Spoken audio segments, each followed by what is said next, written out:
Is the earth flat? And what does the Bible say?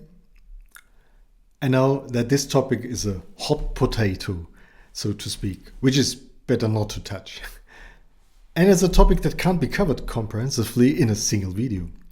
Besides, there are already more than enough videos and reading material on the subject. So why another video? Because this isn't about giving you an answer. Enough people are already trying to do that. Instead, we're looking at a few ways in which you can find answers and gain insights for yourself. Perhaps you have already seen this wood engraving, which is called German Wanderer on the Edge of the World.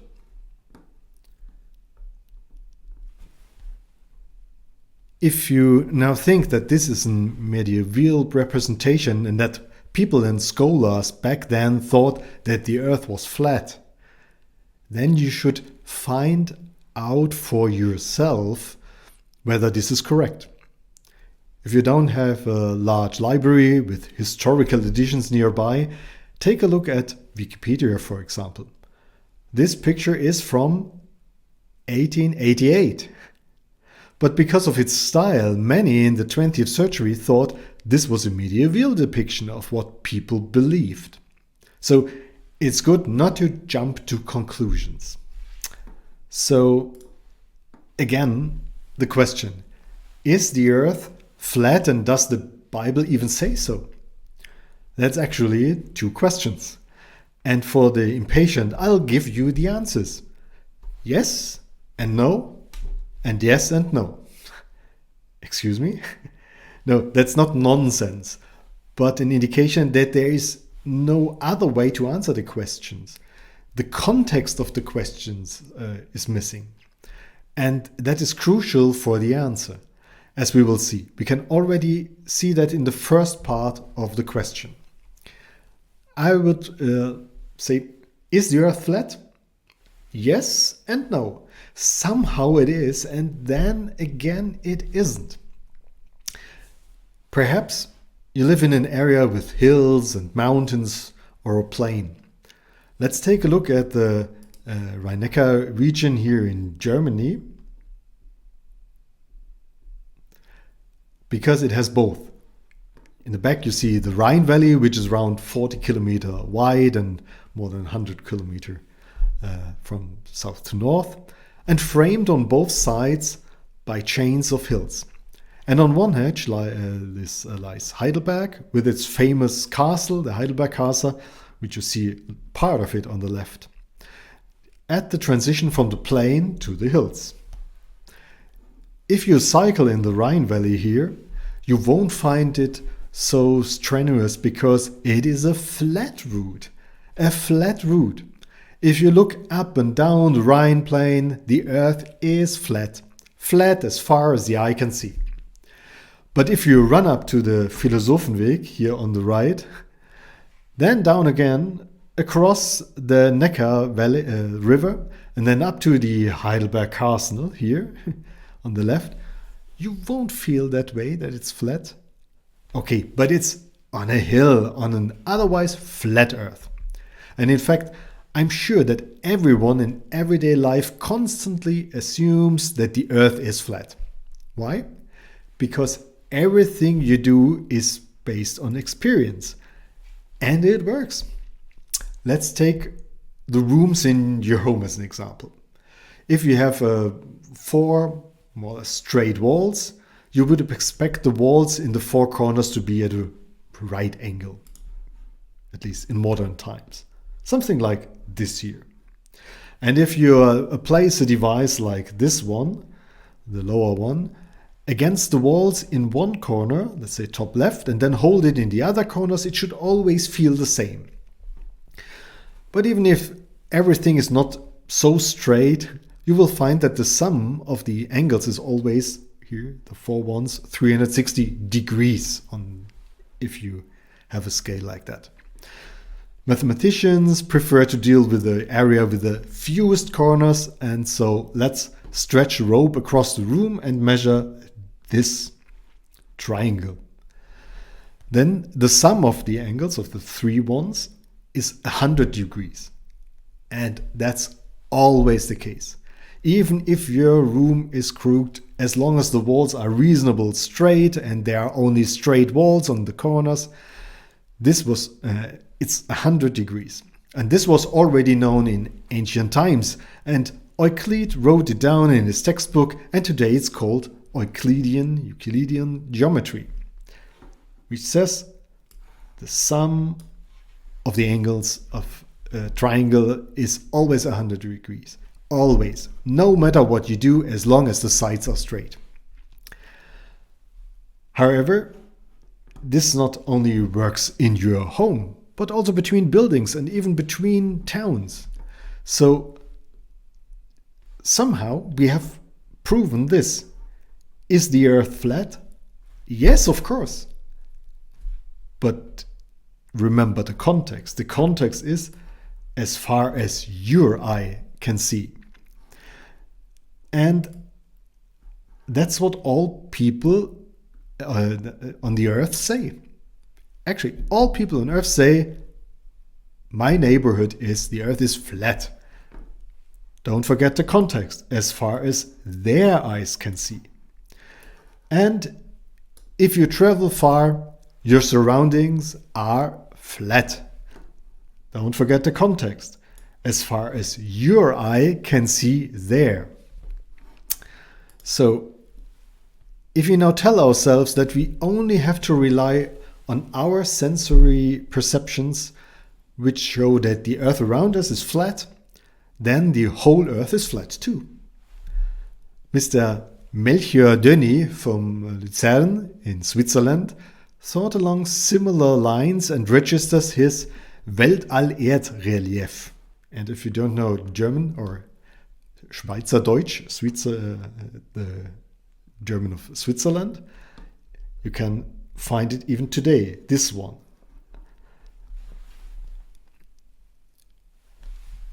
He created this Weltall-Erde-Relief with clay and a lot of effort, and he was able to register it at the Office for Intellectual Property in Bern in the year 1902. And he believed if our eyesight were better, we could see from Mount Pilatus, a mountain in his region, all the way to New York. And he built his relief with a great deal of effort and clay, as you can see here. The North Pole here is at the center of the disk. Around it, the continents known at the time, and at the edge, the South Pole. Okay, the Swiss flag at the North Pole was perhaps a little bold, but that's another story. As for the South Pole, he certainly hadn't seen it with his own eyes. In fact, no one had ever explored the South Pole at his time. This is why Denis predicted in 1902 that as soon as naturalists had reached the South Pole, here the border, they would come across the insurmountable masses of ice that formed the edge of the world. Roald Amundsen reached the South Pole in 1911. The ring of insurmountable ice masses had not been found. Denis did not live to see it. He had died years earlier. But even in ancient times, some people were able to travel farther away than the next village. And over time, measuring instruments became more and more accurate. And if you measure entire countries or continents in this way, a problem arises. The measurement margins of the angles are always too large. So if you sum it up, it's not 180 degrees, it's more, no matter how you do it. And the further the distances are, the worse gets. How can that be? Now it's time to be creative. And there are a lot of creative ideas out there. If you have a certain idea, take it and test it under all possible circumstances. You should expect the same from anyone who has a different idea and wants to tell you that this idea is correct. So let me present another idea to you. I would like to introduce you to an idea that a clever Greek in ancient times and others since then have come up with. And you can test the idea yourself. If you have a ball at home, for example, draw a line like depicted here. Draw a line on the ball like this and measure the angles here and the corners. From one point here to, let's say, something which looks like a center from one side, and then from here back again. And if you measure with this apparatus we saw, the angles here, the result is not 180 degrees, but if you do it this way, it's 270. But if the ball is very large and the triangle is very small, then you will get closer to 180 degrees, pretty close. No matter how you draw it. It's interesting. So clever people now have called the ball a globe and entered all their measurements and found that this idea works pretty well. So from this observation and this model, and that it fits quite well, what would we say? Is the Earth flat? I would say no. Look here, it's a sphere. Remember the context. As far as your feet can carry you, and you can walk quite far. Then you would get these other results, and this is an explanation. Incidentally, the clever people have always measured better and realized that the explanation with a perfect sphere is not so perfect. But if you deform the globe a little bit, it fits quite well again. And then people from the coast ask you why the sea rises and falls regularly in their area. And not once every 24 hours, but twice. Twice low tide, twice high tide. But that's another topic. We will come to back that later. In case this example was too abstract for you, here's another one from real life that I've already experienced myself.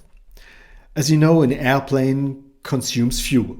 The longer it flies, the more it consumes, until the tanks are empty. Of course, you want to avoid this if you want to take people from, let's say, Frankfurt am Main in Germany to San Francisco in the US.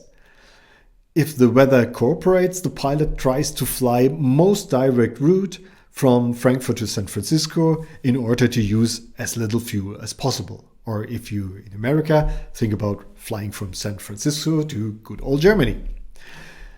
So I would have I would have to see which countries.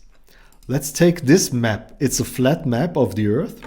I started in Germany and I expected to see France, West, and then the North Atlantic, and then the US from the East Coast to the West Coast.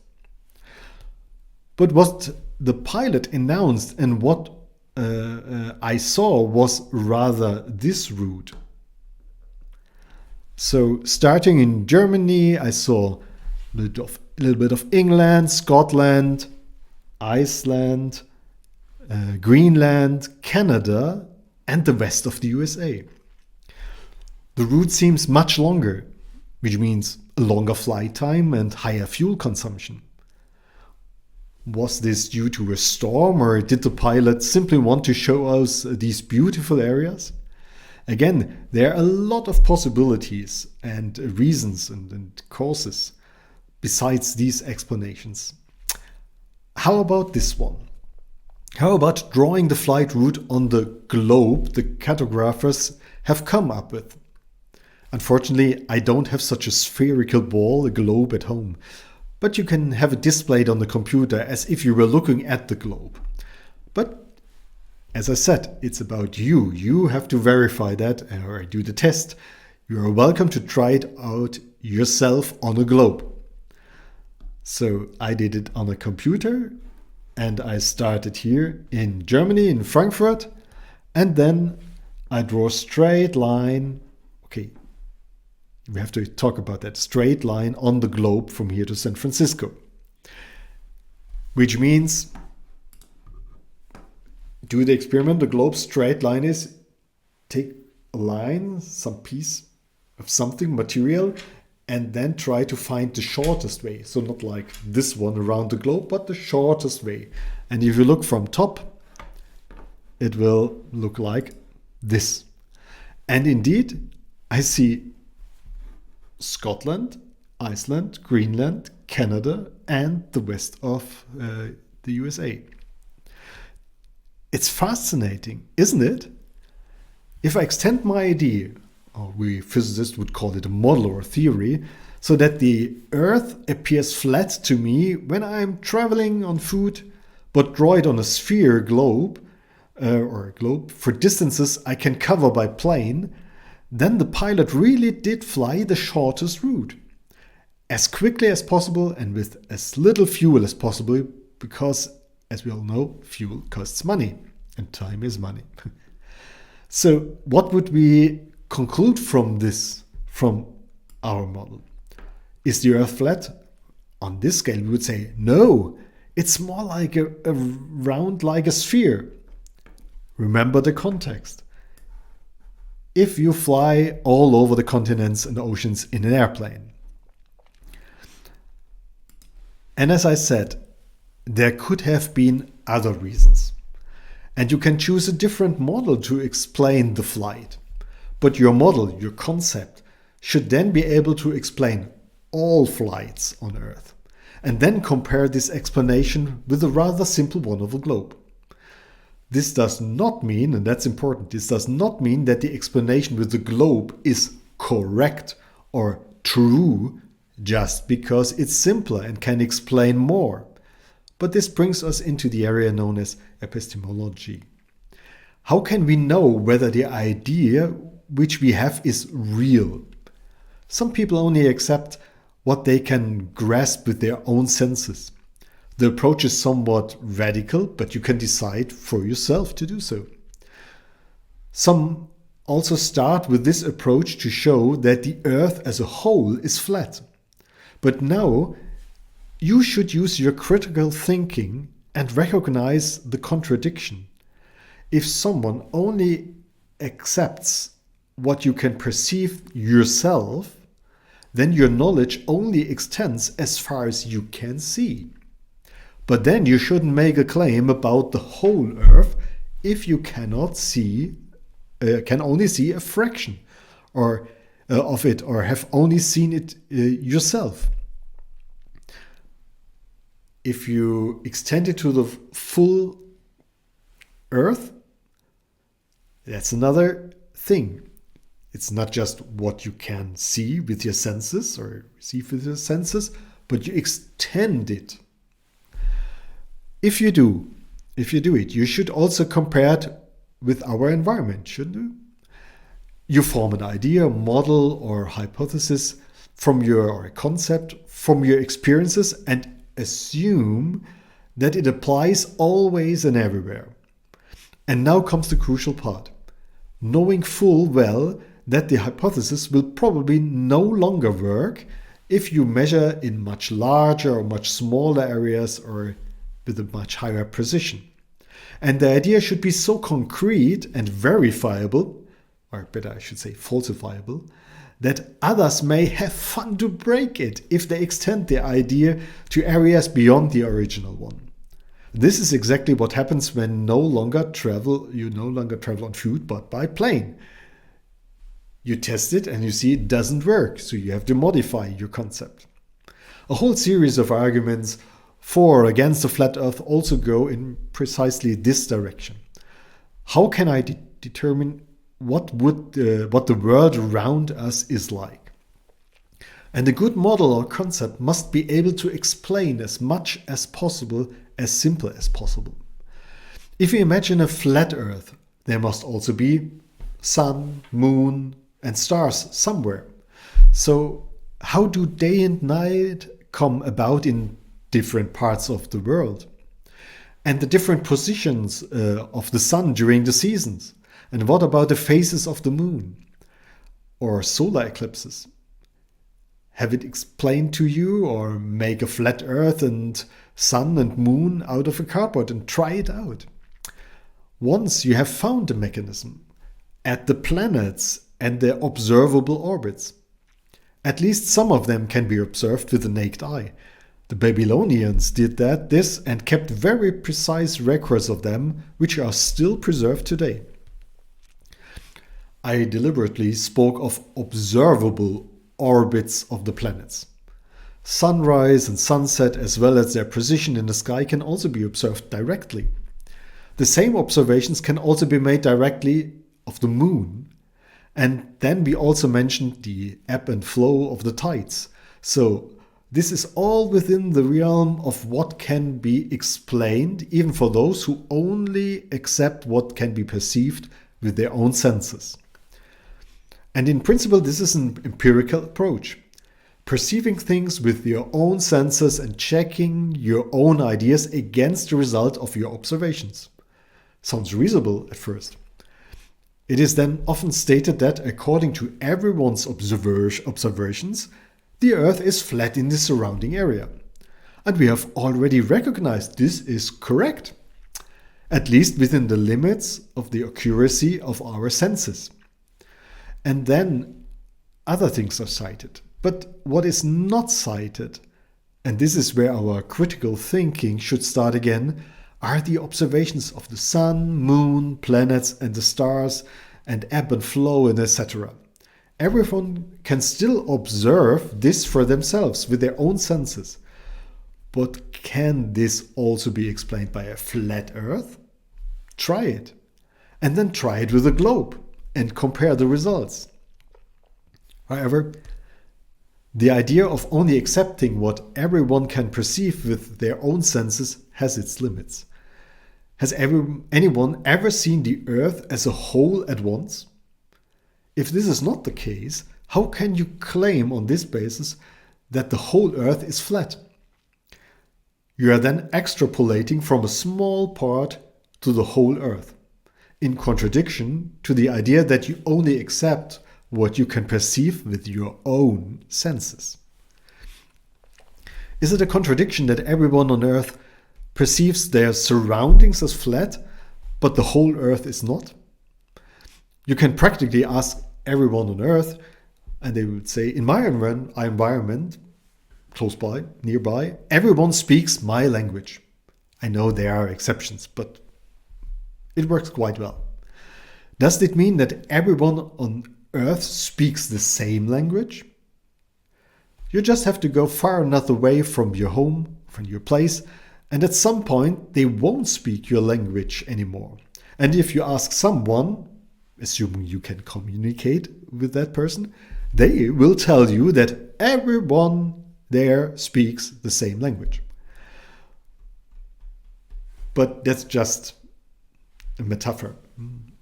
But it's even easier if you take a big ball and put a flat piece of cardboard on it and look very closely. And you can do that everywhere. And then you can see how that works. Does anyone live strictly according to the principle of only accepting what they can perceive with their senses? Does the sun also exist at night when you can't see it? Strictly speaking, you can't say that. If you talk to someone and the person then walks away, does he still exist? Telephoning doesn't count because that's a lot of technology and there's a lot of technology involved. And if someone has never been to the USA in person, then its existence and that of over 300 million people, as well as that of Mr. Trump and Mr. Biden, cannot be accepted.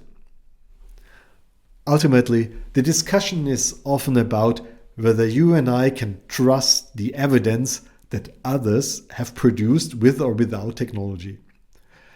And there is a grain of truth in that too, because even in today's science, no explanation, theory, or observation, experiment, is accepted if only one person or a group represents it.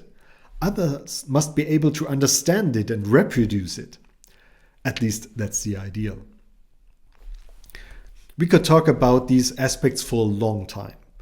But let's get back to the actual topic. Why is the question of whether the earth is flat or not so hotly debated? In everyday life, you couldn't care less. So it must be about something else. Could it be that the second part of the question is the reason for you?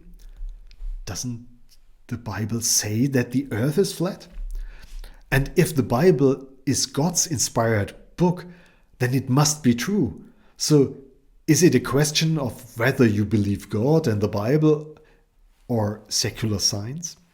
We shall see. And again, recognize the importance of context. So what does the text of the Bible really say?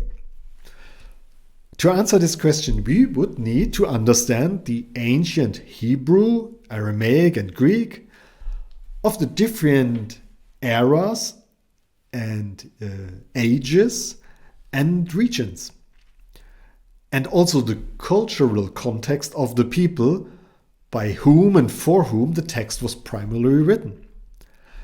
Who can do that?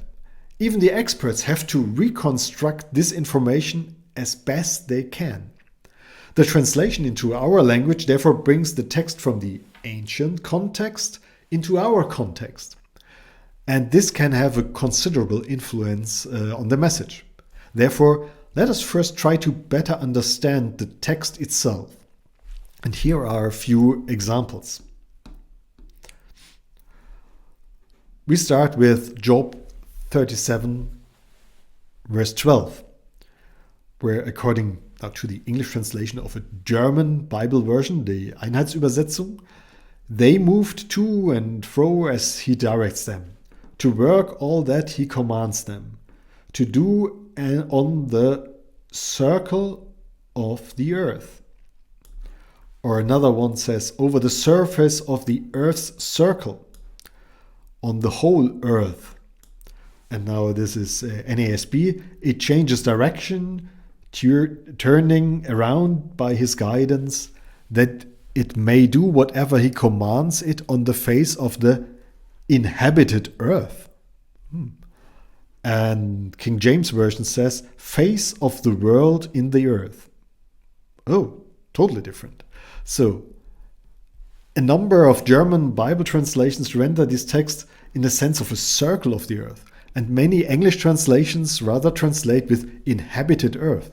So, already a problem in translation, right? What does the Hebrew text say? So if you can read Hebrew, that's what it says. It says something like the face of the whole earth. Here, face, whole earth.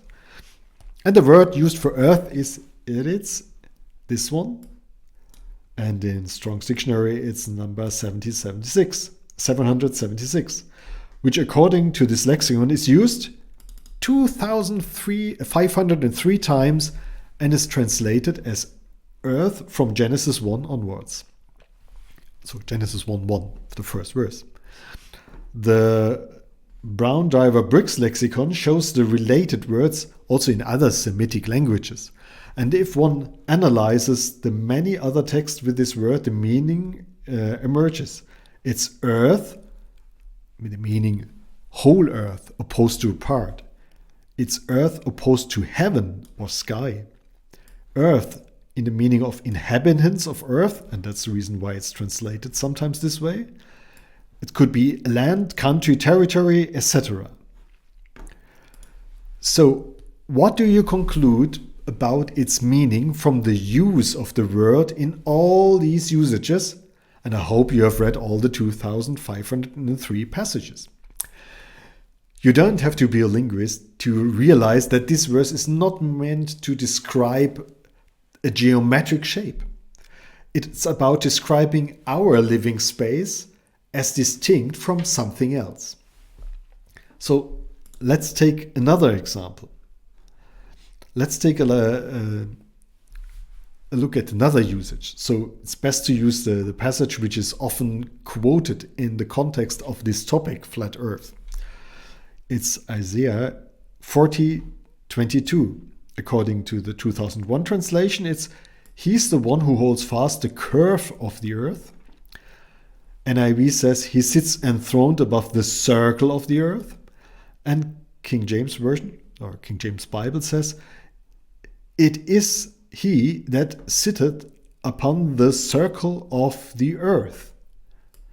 And Hebrew, we see he who sits, the word above. And again, here, circle of the earth. And the word behind that is again the word for it's for earth. So same word for earth, and then in addition, this is the Hebrew word for which is translated as circle. And what does that mean? Again, you don't have to be a linguist. Just think about it. If it was necessary to add the word circle in this text, then it means that the word for earth here says nothing about the shape. Otherwise, the addition of circle would be unnecessary. And what is the meaning of the word for circle? The word which is translated here as circle. How often do you think it is used in the Bible? What do you mean? Exactly 3 times, including this verse. So it won't be so easy to deduce the exact meaning from the usage in the Bible, because it's just 3 times. And so we only have 2 other verses which can help us to understand Isaiah. So let's have a look at the other 2 texts. It's this one. Thick clouds cover him so that he cannot see, and he walks above the circle of heaven. That's Job 22:14, New King James Version. And before he made the earth with its fields, or the first of the dust of the world. When he established the heavens, I was there. When he drew a circle on the face of the deep. That's Proverbs 8:26-27 in ESV. So, according to these 3 verses, what would you say? Does the Bible say that the earth is flat? Yes and no. At least we read about what we could translate as the circle of the earth. Keep in mind, that's the context of the book of Job. But don't forget also about this circle of the sky or heaven and the circle of the surface of the deep. So does this make it clear to you? If you say that these texts make a statement about the geometry of the earth, flat or spherical, then you must also explain the same shape for heaven and the deep. So they may be a little bit difficult. And you must also do so with this text, for example. In Psalm 104, in verse 5, he established the earth upon its foundations, so that it will not totter forever and ever. Foundations. So that must be something solid below a flat earth or so. So if you take that, first of all, we see that here for earth, it's the same word for earth. It's used. And if the earth has a solid foundation, then it can't be a sphere in the void, can't it? Can it? But then what about the context of this verse? And we again see context is important. Psalm 104, according to NASB. Bless the Lord, my soul. Lord, my God, you are very great. You are clothed with splendor and majesty, covering yourself with light as with a cloak, stretching out heaven like a tent curtain. He lays the beams of his upper chambers in the waters. He makes the clouds his chariot. He walks on the wings of the wind. So heaven, as you see it here, has the shape of a tent roof. So is it similar to the this example, the tabernacle.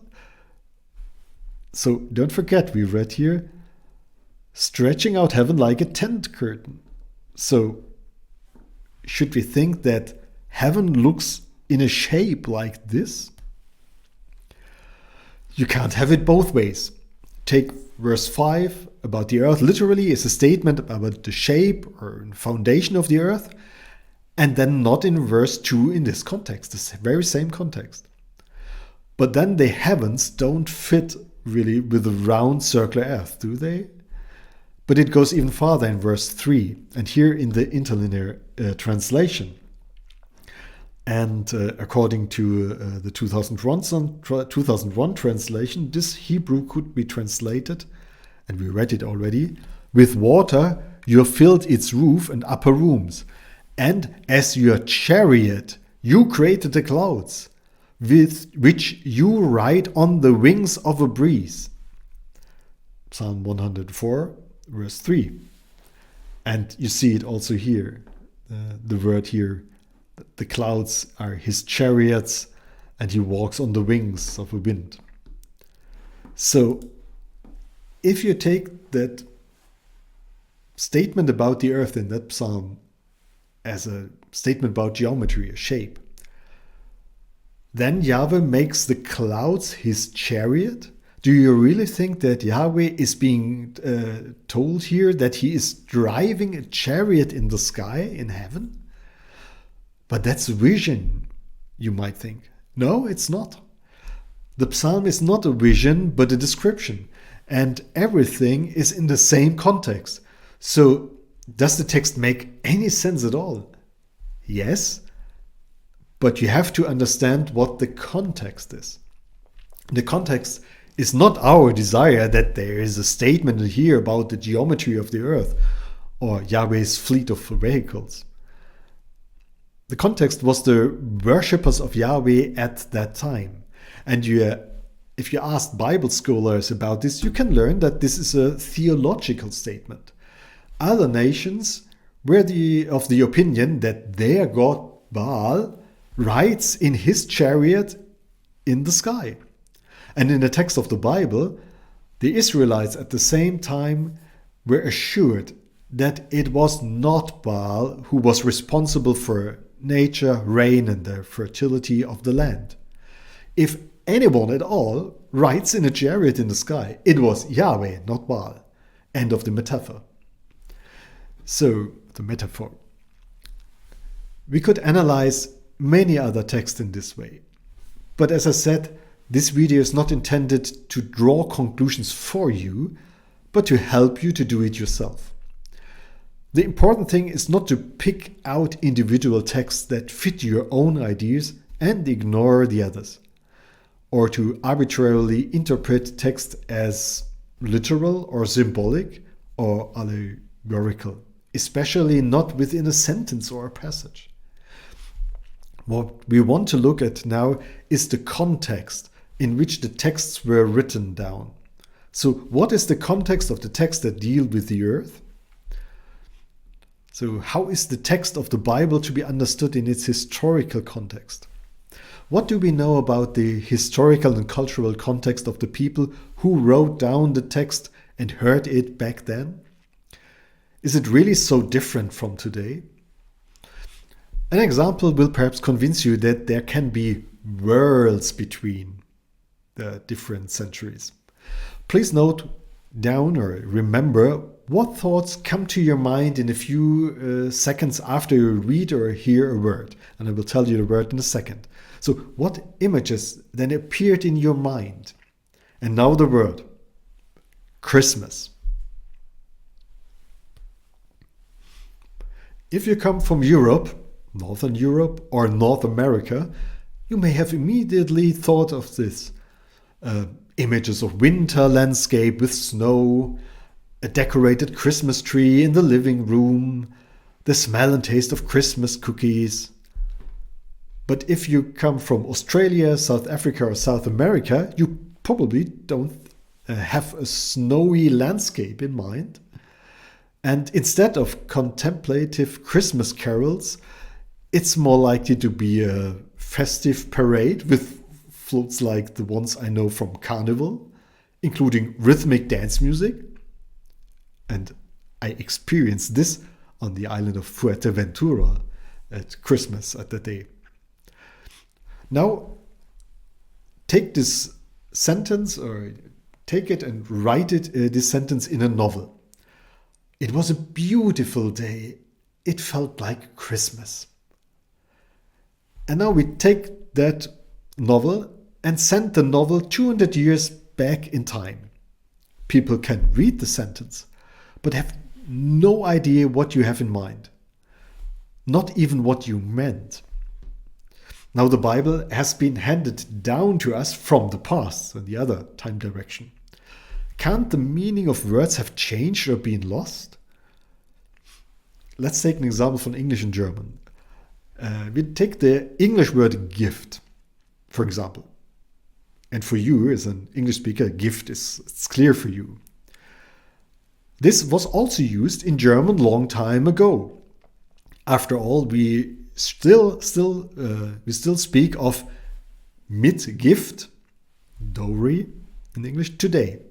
Mitgift as the part, a gift. However, the meaning of the German word gift, which Goethe, the famous Goethe, still had as English meaning gift, present, endowment, has changed dramatically. Today, in German, gift means poison. Don't ask me why. And yet, when we think of Mitgift, dowry, we don't think of someone being killed. So that changed dramatically in a few hundred years. So, what idea of the world did the Israelites of the antiquity have? So, based on the ideas of the peoples around them, and according to the account in Genesis and many other texts of the Old Testament, approximately this one. And this is from the book Being God's Image by Carmen Imes. And the idea was, what they thought, there's a realm of God. There's the firmament, in Hebrew rakia, and waters above. There are the stars, the sun, window of heaven, and again, the circle of the earth. And below, there are the foundations of the earth, and also Sheol, the foundations of heaven, on the left and the right, and the waters of chaos, so the great deep. As I said, we should not be too quick to dismiss this idea as unscientific, primitive, naive and wrong, because people were concerned with completely different questions. Today's scientific worldview only answers part of the how and the why within the limited framework of the laws of nature. And even in the standard model in physics, there are laws and constants for which there is no further justification. So the ancient worldview of the Israelites, on the other hand, contains everything that was known to them, and even more, and the reason why it was like this. The why and where from, and the reason why everything is ordered in this way and not otherwise. Everything was described in such a way that even the last Israelite could understand why things are the way they are. So, why is the creation account still formulated in this way? Because God did not want to make it clear to the Israelites how it was all scientifically correct, in contrast to the myths that had long been passed down among the peoples. We might welcome such an explanation, but it was the last thing the Israelites needed after liberation from Egypt in the desert. God merely took up the idea they knew and corrected the important points. No pantheon of gods provided for the order of the world, only He alone. There were also no battles between gods before creation, nor did He use the body of a slain god or goddess as a substance for the earth. This is the case, for example, in the Babylonian creation myth in Elish. He alone is the creator, the God who showed Himself superior to all the gods of Egypt, who freed them from Egypt and made a covenant with them so that they would be his people, bearing his name. That's also a hint. There will be future series about bearing God's name. So further arguments in favor of this understanding of Genesis can be found in many different scholars and books from them, including, for example, John H. Walton's The Lost World of Genesis 1. And for those who speak German, Jascha Schmitz published a video series in German about this book, because as far as I know, it's not available in German. But you can read it in English also. And we will come to that in a later video series, a little bit. So before we examine biblical text, whether they speak of a flat earth, although we never find the word flat earth, or speak about a flat earth or not, we should consider what the original context of the text is. And I would formulate it this way. Is the aim of the Bible to proclaim a statement about the geometry of the earth? I would say no. Context? The simple Israelite in the desert. He wasn't interested in that. The textual and historical context show that it is about the order of things and their purpose. Every being and thing has its place and purpose given by Yahweh. So it would also be good to think about what really constitutes a literal interpretation of the Bible. Let's make I would say now an assertion, because I don't want to tell you this is the answer, but think about that. Interpreting the Bible literally does not mean reading the Bible word for word and interpreting it word for word with our context and our concepts and ideas of today. This point could also unconsciously influence our understanding of what the Bible says about the earth. We may think, oh, if I don't take the text of the Bible literally in this special meaning, am I not betraying the inspired word of God? No, we would rather do that if we use the text in a way that God did not intend. So that's what we need to find out. I showed more about this in the series, The Canon of the New Testament, when we talked about inspiration. If you have followed my explanations up to this point, congratulations, and then I'm quite confident that you also prepared to rethink your views on this issue, to question them critically, and to ask yourself this question: why do I actually believe this? Why do I actually believe this? Why do I think this way? And I hope I've gave you some food for thought there. Thank you very much for watching, and goodbye.